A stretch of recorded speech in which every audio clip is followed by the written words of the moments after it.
తెలుగుదేశానికి టీవీ ఉందా? పవన్ కళ్యాణ్కి టీవీ ఉందా? బీజేపీకి టీవీ ఉందా? ఎవరికొంది టీవీ రాష్ట్రంలో? ఎవరికొంది?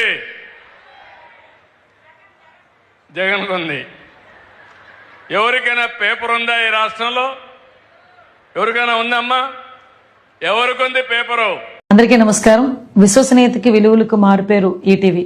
గౌరవ రామోజీరావు గారి ఆశయాల నుంచి ఆలోచనల నుంచి పుట్టిన తెలుగు ఛానల్ ఈటీవీ. ఈటీవీ అంటేనే మా టీవీ, మా అందరి టీవీ అని చెప్పి స్వాగతించే తెలుగు ప్రజలే కాకుండా ప్రతి ఒక్కరు కూడా ఈ రోజు ఈటీవీని ఆదరిస్తున్నారు, అభిమానిస్తున్నారు. కేవలం టీవీ రంగంలోనే కాకుండా ఈ రోజు అనేక మంది ప్రతిభావంతుల్ని, అనేక మంది కళాకారుల్ని ప్రపంచానికి పరిచయం చేయడమే కాకుండా సమాజ స్థాపనలో ఈ రోజు తన వంతు కృషి చేస్తున్న ఈటీవీ 30 సంవత్సరాలు పూర్తి చేసుకున్న సందర్భంగా వాళ్ళకి శుభాకాంక్షలు తెలియజేసుకుంటూ, ముఖ్యంగా ఈటీవీ యాజమాన్యానికి, ఈటీవీలో పనిచేస్తున్న సిబ్బందికి, ఉద్యోగస్తులు అందరికీ కూడా పేరు పేరున శుభాకాంక్షలు తెలియజేసుకుంటున్నా. Thank you. జై హింద్.